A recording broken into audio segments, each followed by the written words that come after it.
Welcome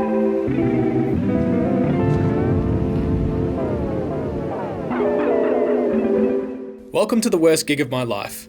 I'm Joe Lucas, and I chat with musicians, bands and comedians to hear the real, uncensored stories of the worst gigs I've ever played. You're in for a treat this week. We have Earl Grey's Breakfast Tea and their saga of betrayal, lies, deception, plus a story about piss. Before we start, I'd like to thank our caterers, Devour It Catering, who provide award-winning pies for all of our guests. Enjoy the show, and sorry for the bad language. There's a few off the top of our heads. What do you reckon? Do you want to start with the first one, hey? Yeah. So... God, you said this would be cathartic, but honestly, I'm dreading. It's gonna be cathartic. No names. You guys have got a censor button. So No, everything's staying in. we had a plan to organise a show. Everyone gets called out. Someone just hit us up and was like, "Hey, would you like to do a show at this venue? You get $200 for it, yada yada yada." And we're just like, "Yeah, fuck yeah!" It's a headliner as well, so we're just like, Is that $200 each or for the band? just for the band. For the band. I mean, I wish. We're on minimum wage payments here. What do you expect? Is that JobKeeper for musicians? Yeah, there is, yeah. Job seeker for musicians, you got to find the right band though. So yeah, just we were like, "Yep, we're down."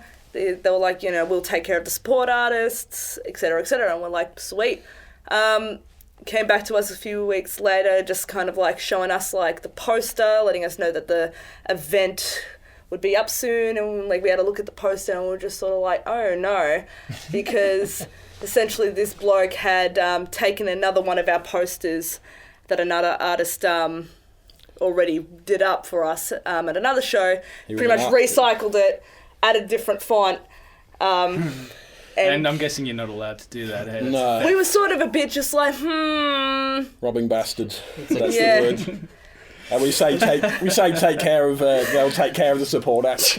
Take care is a bit of an overstatement. Mm-hmm. That was a little bit of a red flag, because it's just like, I guess you want a bit more involvement in that case. I mean, it was a bit of a red flag. The red flag was right here, and we were just ready to charge at the red flag. At that point. Like to give like as much as It's a bunch of bullfighters. Yeah. as much as context to possibly give. Like, it was just like, yeah, somebody was starting up their own promotions thing. It was just like, yeah, man, we want to get a show going. Like, help with the he just reached out to us and just said, yeah, want to like help with my promotions thing. It was just like, scratch my back, scratch yours, that sort of. So he came to you wanting to start this promotions Well, thing, or he had started? He'd started it already, but he started it as using the term super loosely. He was starting it while implementing it as well. It's called agile development. Yeah, exactly. There's nothing wrong with that. It's called fuckery.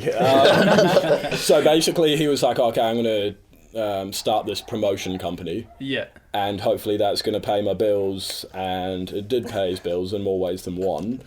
But basically the idea was for him to get 4 interstate artists down to come and play a show, to really come and play like a run of East Coast dates like Brisbane, Sydney, Brisbane, Sydney, and Melbourne, because the main headline band had come from Sydney, so they were like a kind of like post-hardcore band from Sydney. Yeah. And he was like, okay, so at the same time as starting this promotion company up, I'm gonna bring these people as like our first tour, and we're gonna put it under the promotion company's name.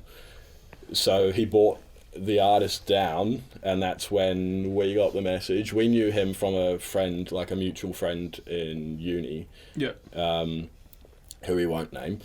But we met him through him, so he knew of us, and I'm fairly sure by that point he'd come to see us play live before as well. And that's how he kind of found us. So he sent us a message like, "Hey guys, want to come play this show? We've got these support acts, we'll take care of them, take care." We'll take care of them. That's where it started. He's like, it's going to be at Stay Gold, which is a nightclub in Brunswick. It's Brunswick's finest music venue. Sydney Road? Yep, We'll Sydney Road indeed. And yeah, by the time we got there, all the bands played, and they were pretty decent, and then they fucked off. And we played, To virtually no one. 2 people were in the audience. Right. What time did you guys go on? I think we were on second. No, we were headlining. No, we're headlining. Oh, no, yeah, okay. So we were headlining. It was that important. I remember that downfall. time. So these bands that he also, like, you know, had play with us, completely different genre. I was going to say, if it's going to be like a post-hardcore band, doesn't really totally out of our remit, does it? Yeah, No. I mean, like, yeah, it was just like completely, you know, like, similar genre but different, like, you know, pop punk, and then Yeah, right. yeah, it was just mostly pop punk artists, and, like, you know, they were great, they did an amazing job, and, like, that was all well and truly good, but all their mates had rocked up, and they, you know, they were vibing, and then as soon as we got on stage, they fucked off, and Bastards. I think that was the thing though as well. Etiquette, guys. Exactly. Yeah, if you want to have somebody as a headliner, you go and watch the headliner. Like, you don't just go home after you've played. And I think that was the problem as well, because those 2 bands had a very different fan base compared to ours. Like, most of our fan base comes from friends that we've been to uni with, and like 2 extended bands. from their family and their There was friends 4 bands. who'll come see us. The other 3 bands then. 4, no, the other, there was 4, there was 5 of, all 5 of us Jesus. in one. Alex, yeah. come on, mate, you killed Come it. on, God. That's it. But because the fan bases were very different compared to ours, like they weren't our friends, we hadn't met them before. Yeah, okay. Like, so it wasn't like, oh, you know, our friends can come and watch this. They were like, we only want to watch you. But I think because of the time it was and the day it was as well, it was like in the middle of the week, in the middle of the working week, like no one's gonna want to come anyway. That'll do it. It was more so just like, I'll say that it's like having a diverse like sort of cast of like artists, diverse just like musically, just, you know, back and forth. As long as there's something that tethers it together throughout the night, then that's totally fine. I think there was just a clear disparity between there was these 4 bands and us, just because there wasn't as much communication between each of the bands. Like from memory, like I can at least remember from sort of chats, you know, just make sure, oh, you guys are out to bring that amp, or out to bring that. Yeah. Like there was obviously that sort of discussion, but yeah, there was just like, we weren't really approaching each other as much on the night. They were just saying, "Oh, cool set." Yeah, but that's the thing, is like we were watching watching the first 3 bands, and then the 4th band tips up like halfway through their set, starts loading all this gear in. From what I can remember, they start bringing their guitars and stuff in to go down the back and put all their instruments and stuff down the back, because there was like a whole green room around the back, which was literally just like one room that like one person could fit in. Yeah, it's a green. Yeah, it's smaller than a toilet, but we had to put like 16 guitars in here. And I remember, I think it was like the 3rd band or something, they were apparently too cool to come and watch everybody else play, so they were like, okay, well, we know what we're going to do, we're going to be complete bastards and show up during the 4th person's set. So they come and load all their instruments and stuff in during the first set, like leave a shitload of noise, like you just hear them banging around like in the green room, and then it just kind of bastards. It just went downhill from there. Really. It didn't feel like this sort of communal thing. Now everyone's like, music brings people together. It just felt very like, it didn't feel like that family vibe that you get from like going to a gig. Yeah. I feel like even with like, you know, because we've done so many gigs with our mates. So I guess we do have that like family element, but even for like other ones that we've played with, like new ones that we've just met, like they stick around, they support us, they end up becoming like really good friends of ours, and you know, just that show just didn't have any of that. It was just quite sounds like soulless. That's the perfect word to describe it. Soulless. Yeah. I would say at the same time, because everyone has their reasons for, like, we've left early during shows just because we have to get back. You have to catch a train, all that sort of jazz. Yeah, have to go get. I'm not using that. It's not that doors are closed, man. But it's not that they left early. They were just like either like just smoking in the beer garden or sitting like right at the very back, just chatting amongst like their mates. And I mean, I guess like if you haven't seen them in a while, you want to catch up, but. It's Stay just for the music, man. Yeah, there were a bunch of other people who I saw who were just like, you know, they could be mates or partners of the other bands. They were the ones who was just more, it's like, oh, I wish you guys had stuck around. But it's kind of just, at the end of the day, everyone has their reasons, so on and so forth, all that sort of jazz. Did you get paid? Oh, yeah, okay. There's a part Alright. 2. Yeah, sorry. Let me explain to you, Joe. Let me explain. Paid in Zimbabwe. We're going down a slippery rabbit hole right now. So basically, the show ends. I mean, it ended like an hour before we played anyway. But like, Beautiful stuff.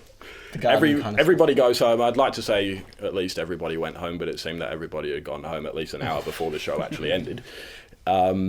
We say goodbye to the guy, like I'm not going to name him again, whose promotion company it was, and then it was like 3 months until we'd.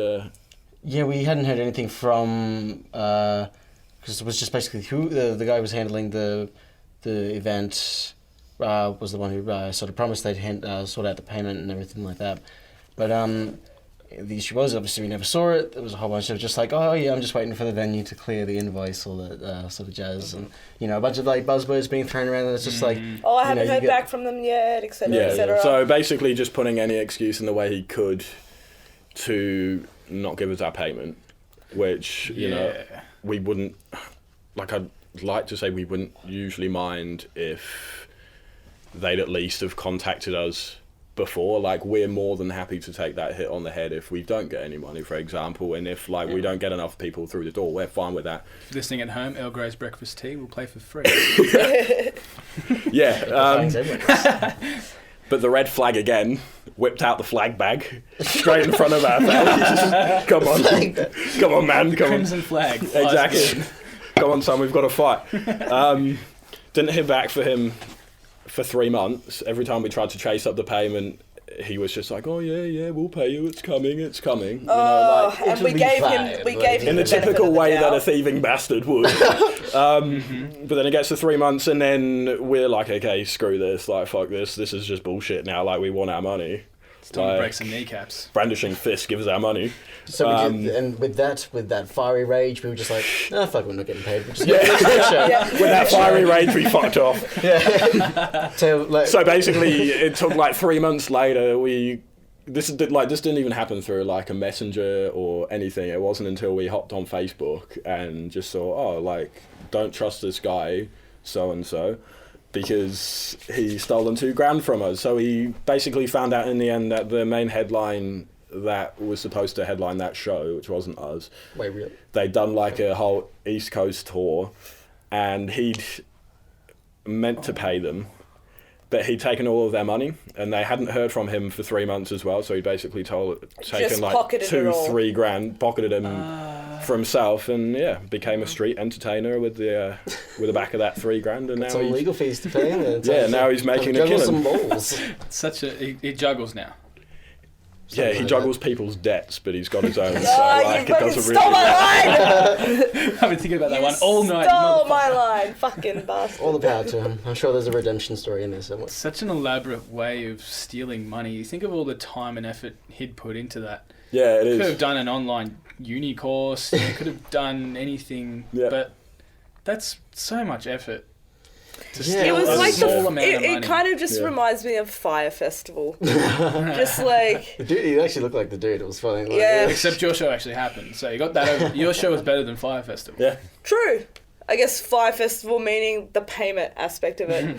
But Fire Festival had ham sandwiches, and we didn't have ham sandwiches at our show. Oh, you guys didn't have... I think I reckon that's probably why people left, to be honest. They were expecting ham sandwiches. We didn't offer that, we're so here they for went ham sandwiches. There's no ham sandwiches. Oh, fuck this. That's why no one came to see you Worst guys. gig ever. It was probably the worst gig of their life as well. It wasn't like, obviously, like, in all things considered, like, I think the worst thing about the actual performance was just I broke a string at the start and, like, just... So there was another element into this. Alright, so we've got 3 things working. You broke a string. Yeah. No one saw you. Oh, no. I'm pretty sure I broke your string, actually. I'm pretty sure I went way too hard on your string. That's right. Went down on it. I was like, boom, and it went, boom. I felt it hit the side of my face. I'm like, oh, fuck, that's a broken string. At least Give it back to him. I'm like, sorry, son, your guitar's fucked. There was one good thing that came out of that, and the photographer took some swish fucking photos, and still use them to this day. Made one of them my profile picture. Okay. Yeah, he captured the amount of people in the audience beautifully. The one person standing in the back. Fuck, it looks great. He was going to fix it in post. Yeah. He forgot. He was like, fuck it, I'll just upload that. Exactly. The heads, like the shadows, and just make it.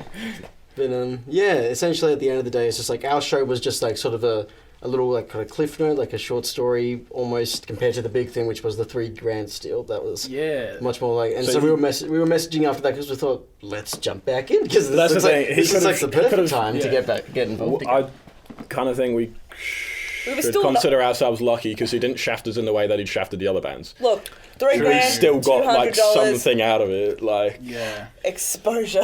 Exposure. Plus you got to good entry. band pictures. I mean, photographers aren't cheap. Good Oh photographers. no, they're not, and they I didn't mean, charge us either. Like No, they did. We paid for the photos. Oh, Yeah, you pay for the photographer. Yeah. Yeah. Oh dear lord, this The grand takings of the night were negative $20. Stabbed afterwards But as the well. photographer- This story just gets worse and worse. Photographer was the promotion guy's girlfriend. So it's not only that, but his girlfriend's involved too. It's double fleeced everyone. Exactly. It's like as much as you want to give the benefit of the doubt, it just there's so much. We like, were sort still of nice about it. That's the red tape thing. We around never, it. even after like we saw that post, we were just still like, "Hey man, where's the money?" Like we weren't just like, "Oh yeah." So in like we could have been a lot more So meaner basically, about it. basically, like Threaten him with violence to get some money. I feel Basically, like. you've come or to take him to court or I don't know. That's maybe maybe that's too extreme. basically we've come to promote our show. We're opening for a street entertainer tomorrow on the streets of Melbourne. If you want to come. If not, we'll fleece you. That was a roller coaster.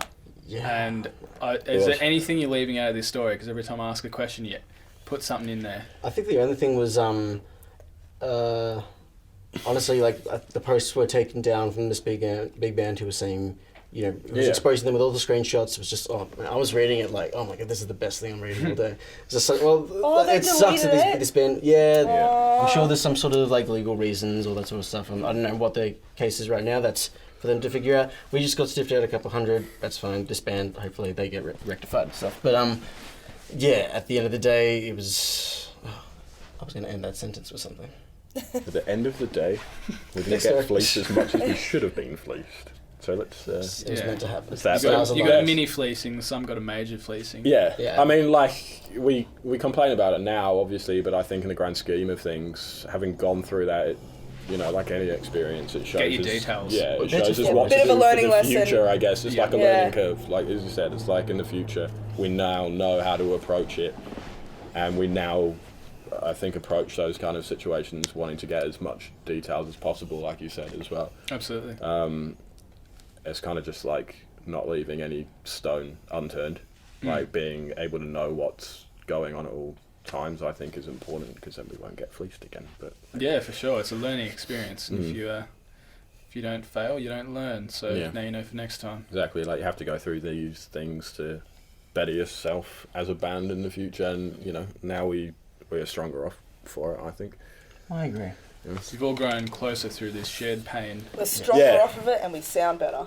Yeah. Oh, absolutely. Yeah, it's really impacted our sound. Yeah, we're like much angrier than we ever used to be now. Taking a dark turn. It's about money every second song. Next album's a concept album about being fleeced by thieving bastards. The EP, Where's My $200 is coming out in 3 Where's weeks. my money? That was a saga. That was a twists and turns. Have you got any other bad gig stories you want to share? Look, I mean, it wasn't really like the worst gig. It wasn't even like a bad gig overall. It's just sort of like a funny story that, we were at the Workers Club, which is a fucking amazing venue. We have played probably like 10 shows there now. So, Beautiful. so the show basically, like, the show went well. We were headlining once again, and just but at the time I didn't have an acoustic kit. So I was sort of relying on the supporting acts. I know, right? Oh, no, we weren't headlining. It was like... No, we weren't headlining. Yeah, that shit. You're right. I'm getting multiple gigs As you, right can, now. as you can see, we remember our gigs quite well. No, yeah, It's shit. the LSD I laced in your... You're right, we weren't headlining. So, another band was headlining. So I don't know why... But true story about me not having an acoustic kit and relying on supporting acts to bring theirs. But on another note, the drummer brought the entire kit down, but he forgot the lower tom. Lower tom's just garnish. You don't need it. It's all good. It's just spice. It's just salt on top of the meal. Tune down the middle tom. Yeah. It was only the two toms like on the show, so we just had like the first rack tom and then no Oh, okay. Yeah. In that sense, I was kind of a bit like, I don't like this. Yeah. I'm not happy with this. And then I was like, what the fuck are we gonna do? So I need my lower top. Give me my top. I was very need the bop. like, Yeah. I mean, I need to hit something. the drummer for the headline show didn't care. Like, he was just like, man, like, I play jazz. Like, I don't need it. And I was just like, yeah, but I do. What about me, you motherfucker? Yeah, I was like, what about us? And what about the other band? Fuck you. No, so He knew. Jordan and Alex drove down to, I didn't even know where you drove down. Like, Oh, there where- was this basically equipment hire up in Brunswick. It was pretty last minute. They were like, yeah, but you can come get one. And we went to What after. time was the gig? What is- We were due to be on at like doors as usual open at like 7:30, but I don't think we were supposed to be on until like. It was about 8-ish, 6:30 or 7. 8-ish. Yeah, it was about Yeah. 6:30 And there was a or music 7. So we place still had time. Like, we that still, was open. Yeah, like That we, late. Yeah. Melbourne, love it. yeah, exactly. So we still had like an hour left until we were supposed to like play. So we went down to this place and it was just like a real like door in the wall kind of place. So we just knocked on the door. So there were some doors up. Didn't come. We were like, "Fuck, we'll turn around and we'll just forget the lower floor, Tom. Won't be hitting anything tonight." But then eventually somebody came and answered the door, and we were like, "Man, you're our Lord, you're our Saviour. Can we please have a lower floor, Tom?" So he retracted back into his little man cave of drums and equipment, and Lamp, please. pulled out a lower floor, Tom. And So- thus, we were You saved. saved it. I was saved. We raced You guys couldn't care less. I was just, at the end of the day, I was happy. With the power of a I got Mazda my way. 3. I had my ways. It was. If that happens again, hot tip is you turn the whole thing sideways so the shell's facing you, and you tighten one end heaps, and then you keep the other end really loose, and then you can play it on either side, and you've got a high and a low. That'd look pretty cool. So yeah, we raced, but that's the thing. As soon as we brought it back, it just like wasn't too long to like we got like everything mic'd up and it was all ready to go. And it was like, oh, it sounds exactly like the wreck. So it's just, it's there for show. It fills out the space. I was Yeah. still Fucking happy. waste. Yeah. Which again we could have like done through teenage, but I think it was just like we were so like close to doors open. Did you have a That's tuning key with you? I forgot mine. The other drummer forgot his, and the other drummer forgot his. So I don't think tuning keys are just there. I feel like they don't really exist because when you want them, you can't find them, and then when you don't need them, there they are. They're in like Yeah. a Like fourth five in a dimension drawer. of need. it's like your keys essentially. Yeah, It's like the anti-spider. You know, you're always within a meter of it. Yeah. exactly. On some realm of existence, you are kind of within 1 meter of a drum kit. Exactly. Pretty rough Some about alternate that. reality, and then it pops up every now and then. But yeah. All right, we'll open up the floor. Alex, Jordan, either of you have a particularly painful memory of playing that you want to share? I'm sure we've got something. Painful memory. Painful memory. Just You really- gems. You really got to dig deep and like think of the most Dig deep. How painful. traumatizing events. Things you've repressed. Things Yeah. that your therapists want you to share with them, but you won't. Yeah, it's Oh. got to find some soul searching here. Hasher. I think it was which Oh, this All was right, go on. Let's go with this. yeah. This what one do we was. got? This one's kind of fun. Fun. I don't want fun. I want You pain. can start. Yeah. Which one are we talking about This- now? Fun and like I'll pain. just you'll key like I'll have some descriptors in there. I think we'll be able to key in. But like essentially like it's a lovely place in Collingwood. It had this like great sort of it was like a repurposed art gallery. Like Delicious. honestly, they kind of look like what you'd walk into the bottom floor. It's just like it looks like just open space where you'd have like just paintings hanging up, some like installations in the center. It definitely had that sort of vibe to it. So we were playing there that night as a Halloween thing a couple of years ago. And there was a bit of like back and forth of like who's headlining. That's just a little like detail to add, I think, a little spice. But like Some garnish for the story. Yeah, some Yeah, garnish yeah. again. doesn't really go How much anywhere, but, garnish do you want? Anyway, it was like it all went pretty well. Like we were just like we had the one mic. I think we were sharing one mic. Yeah. It was kind of fun, and it was like Yeah. spinning on like this like little piece. Yeah, of tape. but I reckon the best thing that we can do right now, my friend, is say what we dressed up as for Halloween. What did you dress up as for Halloween? I think I had like This a just adds to the story. shitty minion suit. Oh Yuck. yeah. Yeah. I'm sorry. What about you? What did you dress up as? I different dressed up times. as a clown. I had the full like one piece like clown outfit. Had this terrifying mask that was I regret playing in because it was just so hot. and I Face couldn't, sweat, I yeah. couldn't breathe, but Yeah. managed to. And I was also really fucking drunk, so that didn't help either. Tight. Yeah. And I dressed up as Harry Potter. Because So there's naturally, clearly Harry. no theme to this party. Yeah, no theme whatsoever, apart from playing in like a dingy basement. So basically, you had the world's greatest supergroup of Minion, Clown, and Harry Potter.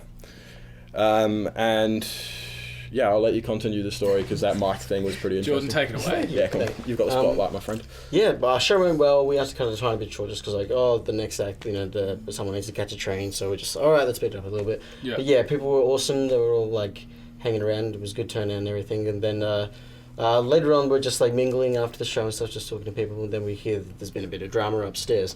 And I think the go was that somebody, because it's in such a, the driveway out the back is open during the day. There's a lot of interesting access sort of points because I think there's a mechanics just around the corner. It's an interesting spot. I'd have to get like a blueprint to really I need to refine this story for the audio. Jamie, pull that up. Yes.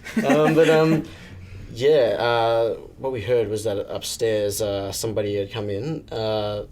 I suppose maybe they were looking for a bathroom, or maybe they were so destined to do this one act following, but that.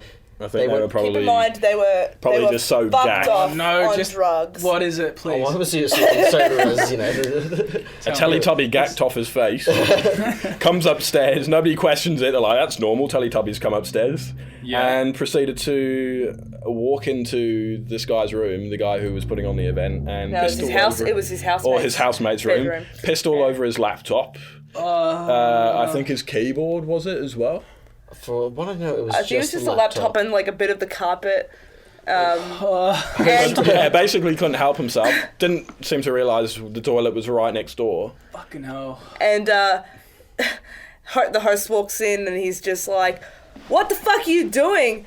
And this poor man, I think he turned around and he was like, "I'm so sorry. Is there any way I can pay you back for it, like in any sort of way?" Like he was like offering help. He's like, "I'm just midstream so." when he said that. I'm sorry. Like, Just stop pissing. I'll pay you back. And mind you, I think this was It hurts. this was during our set, so all this was going on while we were playing. Oh, you missed it. I know. PGL and Andrew. It was just really confusing. Like as soon as we finished, like a bunch of people were upstairs and just like in like a frenzy, and we were just kind of like, "What the fuck is going on?" Our set, right? Like, it was great, yeah. Everyone was upstairs. Look at this guy pissing in the laptop. Exactly, Yeah. it was real, such a strange... Just scan the room and it's like, oh, laptop. No. Yeah.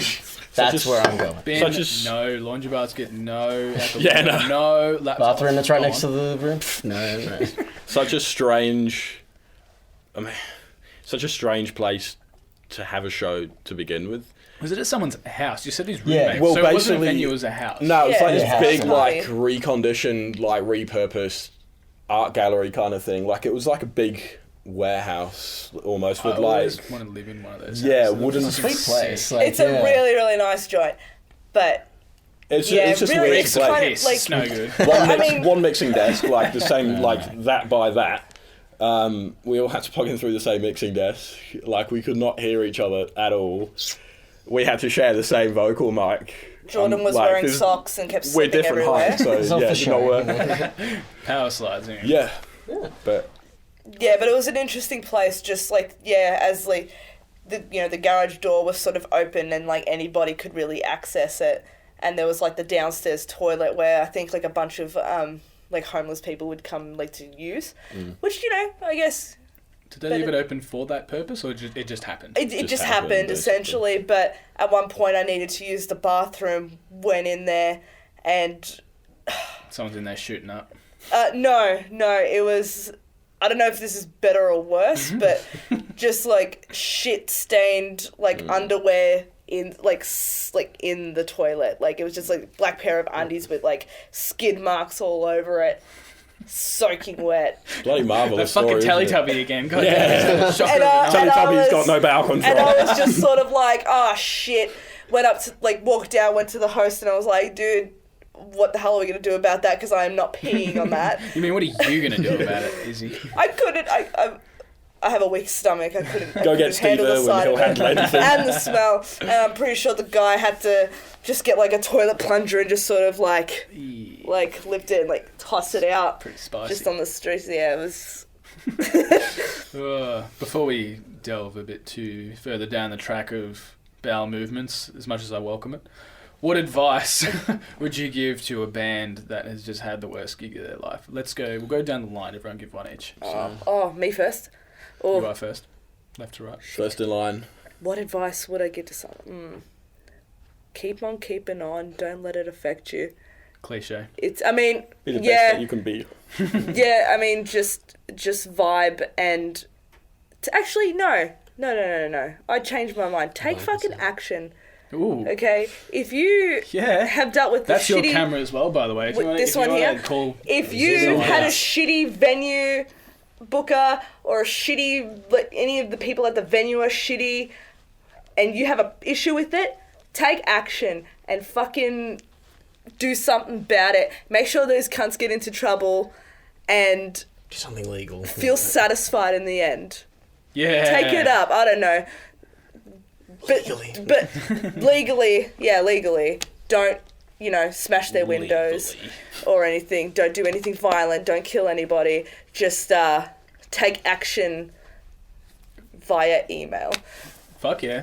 Stick up for yourself. That's some good Essentially, advice. stick up for yourself, friends. Easy. All right, Alex. I don't know how I'm going to beat that, to be honest. Should Fucking have gone last. Should have gone last. Isabella Bostaganis, America 2024. First of all, don't get fucked over by thieving bastards. Yep. Second of all, don't piss on someone's laptop dressed as a Teletubby. What if you had Third the of worst all, gig of your life? exactly what Isabella said. Just be wary and self-aware and be aware that things can fuck up and that it's your job and your prerogative to make sure that they don't fuck up. Sometimes it's uncontrollable, but I think you've got to be aware of these things and you have to kind of see it coming, and I think that's something that you can't learn. Like, you can't just straight off the bat learn. It's something that you have to go through, like we did, Yeah, before you gotta realise. fail and experience that Yeah, to know like- what to look for. Exactly, because you're not just going to go around the street going, "You're a thieving bastard. You're a thieving bastard. You piss on a laptop dressed as a Teletubby," because you can't be sure. Yeah. So it's just about being self-aware enough and going through these experiences and learning it yourself. Like, don't be afraid and don't say, "Oh, because you've been through this experience, oh fuck, we're just going to quit the band now." Don't go leaving when the going gets tough. Keep walking through the shit, and one day you'll get to experience some of the things that we've experienced. I mean, we're still starting off. Like, Yeah. we've got a long way to go, but like, And I just think we'll through what have- we've learned so far. I think maybe one day we'll even have a gig worse than the first one we mentioned. Yeah, of course we will. But that's if you do, hit me up and then you Yeah. Yeah, do for a a part revise. But two. that's the thing, like, because we've all been to the same uni as well, and like they teach you book work and stuff, but the real work comes when you go out into the real world and you start playing shows and stuff, because you can't go, "Oh, you're going to fuck up there." Like, you just can't foresee it. Yeah, exactly. So you have to be kind of like self-aware enough to know that something might go wrong, as well as at the same time not giving yourself too much shit and kicking yourself around the head if like something does go wrong. Yeah. Like, you learn these things from playing, you learn these things from meeting other people and experiencing. It's just life. Like, Absolutely. It's just life, Alex knocked it out of the park. There you go. Beautiful advice. Jordan.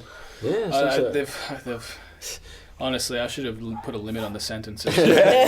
I'm not sure what's in left. one sentence. that's my uni thesis for you. I think I would just like echo what you guys are saying. Just essentially, so it's like you say, just failure and like how it like teaches you to just show. But there's always going to be different to like whatever like someone's worst gig is. It could be just just adding up of just we've had a bunch of shitty gigs, like just like there's been like a bunch of dramas and now this is like the cornucopia, we've reached it. Yeah. But like just for the person who's just like, usually we have a pretty consistent, as much like we do. We just like for the most part we do play excellent shows. We meet excellent people. Yeah, well, that's the thing. Sorry to cut you off, but that's the thing. That's It's all right. like these experiences that we're talking about now. Those are 3 experiences out of the hundreds of shows that we've played. So really, Oh, not 100, mate. One day. Close to it. Like, Not even. we're hitting. Okay. We haven't even done 50 shows yet. Okay, we're hitting like 30. We're hitting like 30 shows now. This is Made it three. look an A bit more absolute than mug. a little bit more than 30, so you're on the right path. Three yeah. incidents out of the 30 30 plus something. shows that we've played. So like the things that we're saying, like we're not trying to bang They're not the anyone norm. anyway. You know, that's They're it's not not the the norm. normal. Yeah, But, you know, you go through these things and then you exactly. learn from them. It's just life. You go through good times and you go through shit times. Yeah, and if like, you're- same if for you're the a- longevity of a band as well. In the life of a band, you're going to go through the shit to realize that you're going to be good. Like, Yeah, and whether you're in a solo whether you're a solo act or whether you're in a band, you're gonna have shit gigs. It's you're going to play happen. hundreds of shows Yep. as well. and eventually you end up. Don't playing put us 100 down, shows. my It's the friend. rite of passage. Everyone's got to go through it. All right, so you get a shot at redemption. You've had some pain in your time together. You've had some torment, some sagas. So everyone that comes on gets a shot at redemption by playing a live set. Yeah. What song are you going to play for us? So today we're playing a song off our debut album, Earl Grey's Breakfast Tea, and it's called Chrome Lung. And our second song that we Did you say played, Kremlin? Chrome Lung. Chrome Lung. It's all in the That's the accent. accent. So Yeah, the yeah. accent, man. And the second one, I'm not going to fuck this one, is called Ghost Love, and that's off a upcoming thing that we're going to do in the future. Ooh, So- doing a double. So we got Album. Chrome Lung and Ghost Ghost Love. Ghost Love. Yeah, Fuck yeah, there guys. you go. All right, let's hit it. Thanks Sweet. for coming on the Thank show. you. Thank you. Thanks, man. Thanks for having us.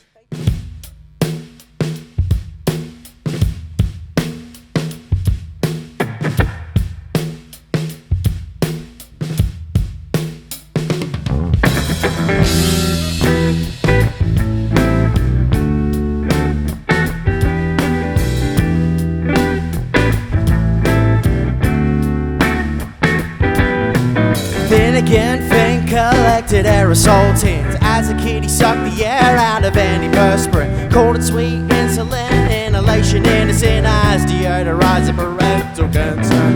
Grew up with a guy working off a job, dismissing kindness with the kick of a donation bucket. Soon that bucket will be his life.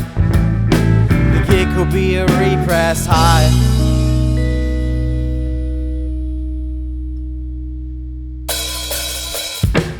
Cracked hell got nothing to do, sitting in the dark, singing the blues.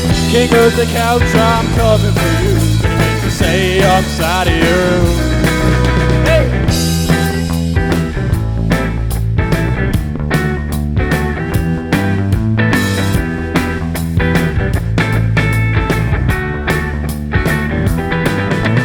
Feed up TV on cartoons of pretty blondes. He searches for himself underneath his belt. He feels a prick, draws blood, and hopes to God they don't smell. But the vicious incision continues to swell. Chrome lung, no fun, makes the shadows dance. Blood spray becomes a stream, the shadows advance. Hanging there right now, turn his house into a dank storm cloud. You've been looking out the windows to see the shade, trying to look good, trying to save things. You burnt out, poured out of The cage gonna trap you in your own headspace.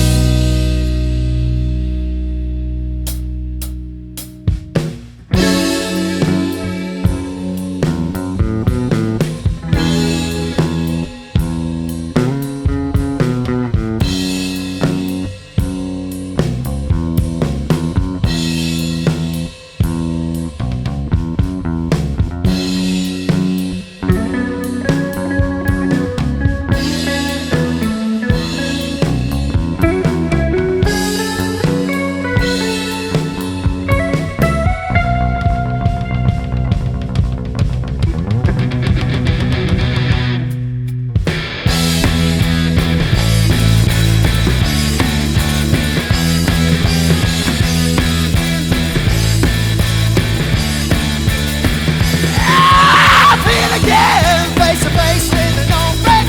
Big goddamn dentist. He knows his infomercials say on no truth. The death for you will be the death of you. Oh, bad boys, I'm here to take you away. high up in the clouds. This time you're gonna stay. I know that you're scared, why don't you take my hand?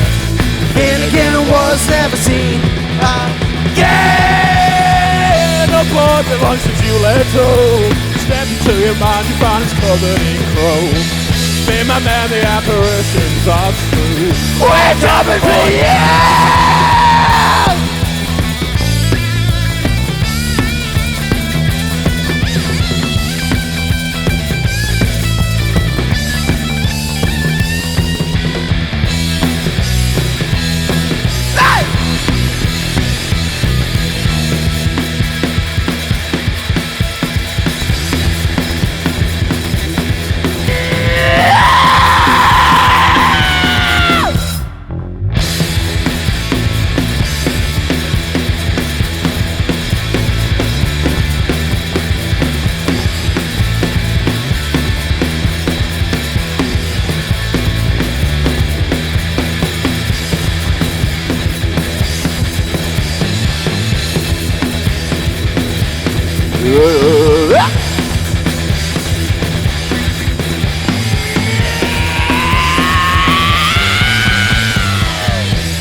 Good morning, Britain. It's time for some revelations. I'm falling in love with the ghost of my own creation. It's 5'8" and frequents the cemetery whenever we're on holiday. Said he's got some friends that he can't leave behind. Yeah, they've been best friends since the day that they rode by. Ghost lovers, let's not lose. Outside the palace gates, I love your cup, transparent wine. Let's make our love official tonight.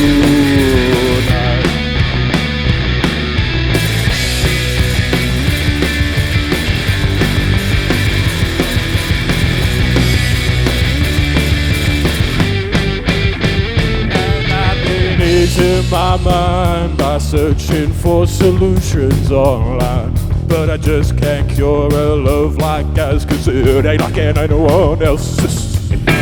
First day we met, he popped out of the hearse to tell me he wanted me in his afterlife.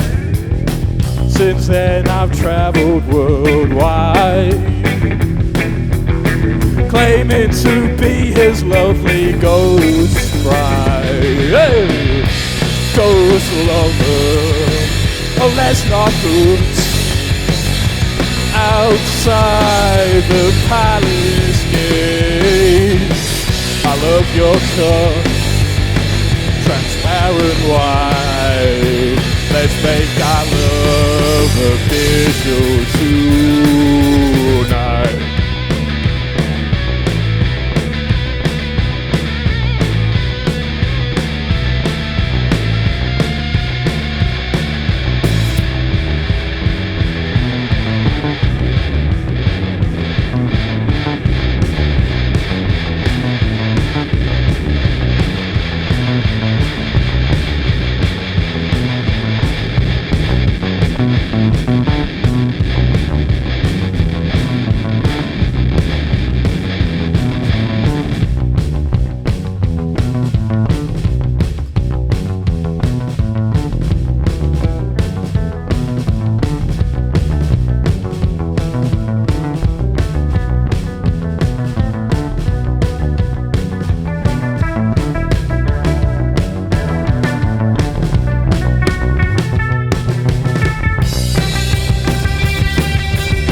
And for myself in the spirit world, and I summoned other ghosts when the moment's called.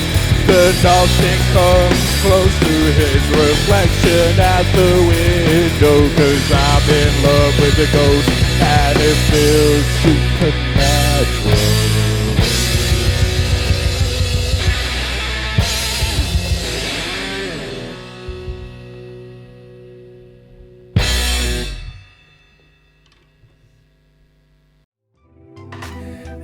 And that's it. Thanks for listening. Next week we have Fair Trade Narcotics, and that might be my favourite name for a band ever. If you enjoyed this, follow us on Facebook, Instagram, YouTube, or whichever podcast platform you're listening from. The theme song for The Worst Gig of My Life was produced by Nathan Laurent. The interview and live set was recorded by Christelle Vanderwolf and mixed by Nathan Laurent. See you next week.